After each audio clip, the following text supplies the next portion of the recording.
नमस्ते दोस्तों, मैं एस्ट्रो ज्योति आज की बात में आप सबका स्वागत करती हूँ। आइए आज की शुभ बात कर लेते हैं। आज का दिन बहुत शुभ है। आज शुक्रवार का दिन है। शुक्रवार का दिन माँ लक्ष्मी का दिन होता है, तो धन की प्राप्ति के लिए आप थोड़े से उपाय मैं बताती हूँ, आप जान लीजिए। और आज की खास बात है, महाशिवरात्रि का व्रत किया जाएगा संध्या के समय। महाशिवरात्रि का व्रत चतुर्थी तिथि पे रात में किया जाता है।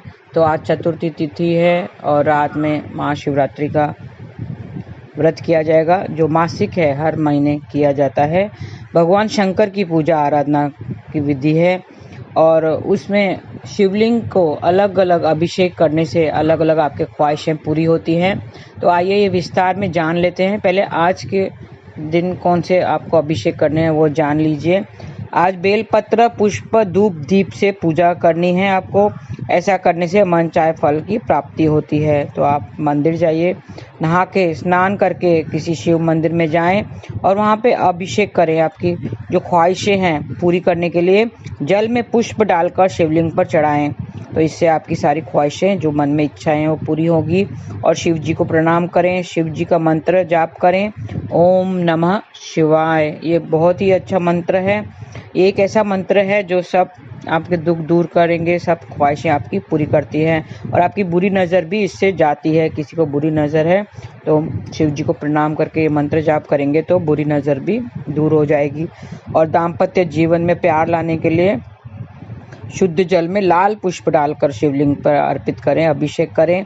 तो आज के दिन शिवलिंग की पूजा करनी है तो आपके घर का सपना है वो भी पूरा हो जाएगा।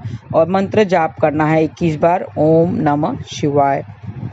तो ऐसा मंत्र आप जाप कीजिए और बेल पत्तों पर चंदन से ओम लिखकर, ओम नमः शिवाय लिखकर आप उसको चढ़ाएं, अभिषेक करें। तो आपके सरकारी काम जो अटके हुए हैं वो सब बन जाएंगे।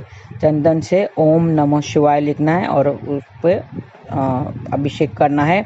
बेलपत्रों की माला बनाएं और शिवलिंग पर चढ़ाएं। तो ऐसे करने से आपके जो भी काम अटके हुए हैं वो सब पूरे हो जाएंगे। बिजनेस में लाभ चाहिए तो चंदन का टीका लगाएं, शिवलिंग पर चंदन का टीका लगाएं और केसर मिश्रित जल से अर्पित करें। केसर से आप अभिषेक करेंगे तो बिजनेस में लाभ होगा। चंदन का टीका लगाएं और कपूर से आरती करें। शिवलिंग पर गाय का दूध का पैकेट अर्पित करें तो सुखी दाम्पत्य जीवन मिलेगा आपको। सुखी दाम्पत्य जीवन के लिए शिवलिंग पर गाय का दूध से अभिषेक करें और मंत्र जाप करें।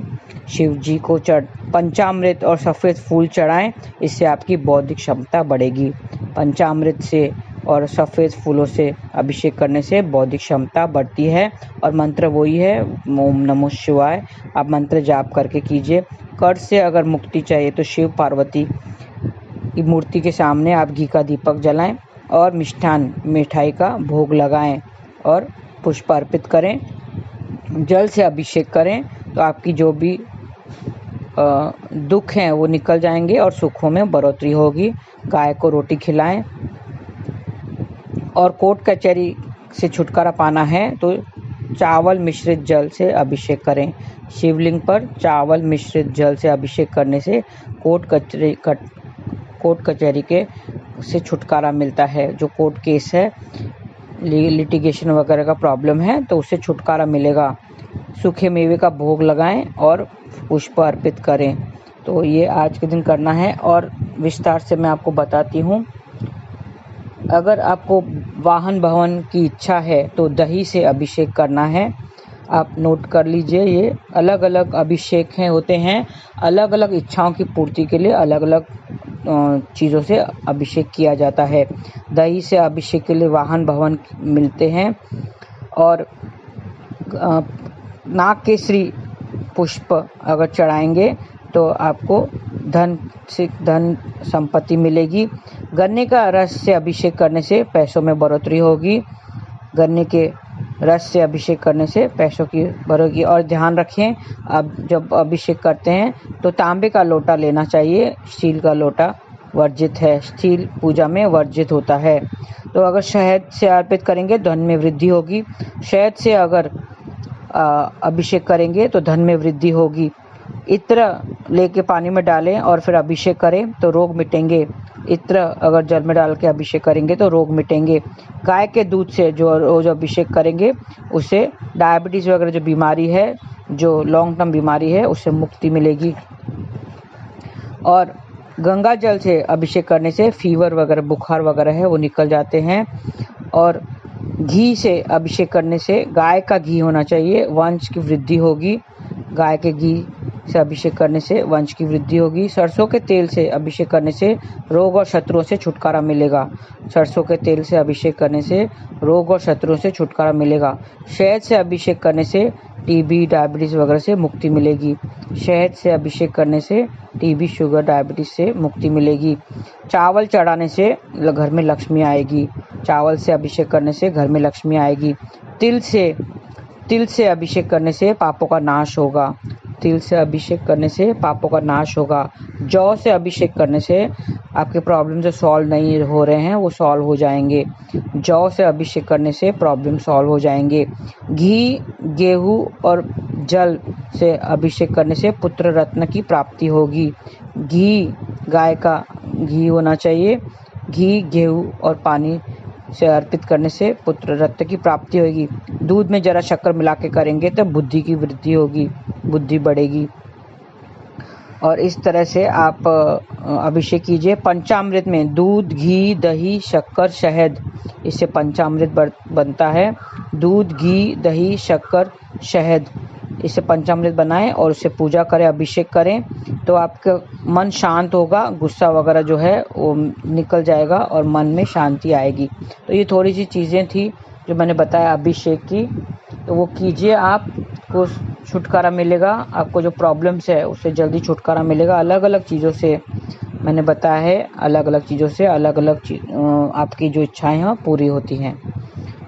आज शिव जी की पूजा आराधना करें। संध्या के समय सुबह को ही जाके आप शिव मंदिर जाइए नहाकर और शिव जी की पूजा आराधना करें। ओम नमः शिवाय ऐसा मंत्र का जाप करना है। आइए कृष्ण कथा में थोड़ा सा ज्ञान ले लेते हैं। मैंने बताया था सुख और दुख तो आते ही रहते हैं, सुख के बाद दुख और दुख के बाद सुख। जैसे धूप और छाँव, जैसे मौसम बदलते हैं, सर्दी गर्मी, वैसे दुख और सुख। दुख आता है तो सुख जाता है, सुख आता है तो दुख जाता है। तो दुख भी ज़्यादा देर तक नहीं टिकता है, ये कल मैंने बताया था। जैसे कि श्री कृष्ण ने कहा है कि दुख भी ज़्यादा देर तक नहीं टिकता है, वो सिक्के के दो पहलू होते हैं। तो सुख दुख किससे उत्पन्न होते हैं? इंद्रियों से उत्पन्न होते हैं। सुख और दुख लोगों की वजह से नहीं होता है। हम लोगों को ब्लेम करते हैं, कभी लोगों से कुछ एक्सपेक्टेशंस करते हैं और पूरे नहीं होते हैं तो हमें दुख होता है। तो लोगों की वजह से नहीं होता है सुख दुख। सुख दुख हमारे इंद्रियों से उत्पन्न होते हैं। सुख और दुख की जड़ ये इंद्रियां ही हैं। इंद्रियां सुख दुख का बोध कराती है, ज्ञान कराती है, जानकारी देती है हमें। कैसे? इंद्रियों को किसी चीज़ की जानकारी मिलती है तो सुख और दुख उत्पन्न होते हैं। इंद्रियां क्या होती है? हमारे जानकारी मिलती है तो हमें सुख और दुख का एहसास होता है, आभास होता है। और सुख और दुख का जड़ कौन है? ये इंद्रियां ही हैं। जब कान को, अगर एक एग्जाम्पल कान लेते हैं, कान एक इंद्री है। कान को जब जानकारी मिलती है कि मेरे भाई की सगाई हो गई है, फ़ोन आता है सामने से और पता चलता है कि अरे तेरे भाई की सगाई हो गई, बधाई हो, तब हमें पता चलता है कि हमें खुशी होती है और हमें पता चलता है कि भाई की सगाई हुई है। तो जैसे फ़ोन आया और न्यूज़ मिली कि तुम्हारे दादाजी की डेथ हो गई है, अरे तुम्हारे दादाजी की डेथ हो गई है। तो जब कान एक इंद्रिय है, कान को जब जानकारी मिलती है तो ही सुख या दुख उत्पन्न होते हैं। जैसे अगर हमारे कान पर भाई की सगाई की बात पता चलती है, जानकारी मिलती है तो हमें सुख खुशी होती है। वैसे ही अगर दादाजी की न्यूज़, दादाजी की डेथ की न्यूज़ अगर आती है, कान पर पहुंचती है, तब हमें दुख होता है। जब तक हमारे पास फ़ोन नहीं आता है, जब तक कान को जानकारी नहीं मिलती है, तब तक हमें पता नहीं चलता है और हमें सुख और दुख की आभास नहीं होता है। मेरे कान को जानकारी नहीं मिलती है, अगर फ़ोन नहीं आता है तो कान को जानकारी नहीं मिलती है, तो तब कैसे पता चलेगा? कि जब फ़ोन आएगा तभी तो पता चलेगा, जब कान पर न्यूज़ जाएगी तभी पता चलेगा कि मेरे भाई की सगाई हो गई या मेरे दादाजी की डेथ हो गई है। तो हमारे पास 11 इंद्रियां हैं। कितनी इंद्रियां हैं? 11 इंद्रियां हैं। कौन सी है वो 11 इंद्रियां? इसमें से 5 जो मुख्य है वो 5 इंद्रियां हैं ज्ञान की इंद्रियां। ज्ञान इंद्रियां बोलते हैं, 5 मेन सेंसेस होते हैं, उनको ज्ञान इंद्रियां बोलते हैं। उसी से ही सुख या दुख उत्पन्न होते हैं। और 5 कर्म इंद्रियां होती हैं, 5 कर्म इंद्रियां होती है। ये हो गई 10 इंद्रियां, 10 सेंसेस, ऑर्गन, सेंस ऑर्गन्स। और एक होता है मन, मन भी इंद्रिय है। वो मन होता है कैप्टन, जैसे क्रिकेट में एक कैप्टन होता है जो वो बोलता है वो बाकी के लोगों को करना पड़ता है, वैसे ही ये मन है। मन एक स्वामी है, एक लीडर की तरह, कैप्टन की तरह होता है। और कैप्टन की बात सब सुनते हैं और उन 10 इंद्रियों को सुनना पड़ता है। वैसे ही 10 इंद्रियों की बात उनको माननी पड़ती है।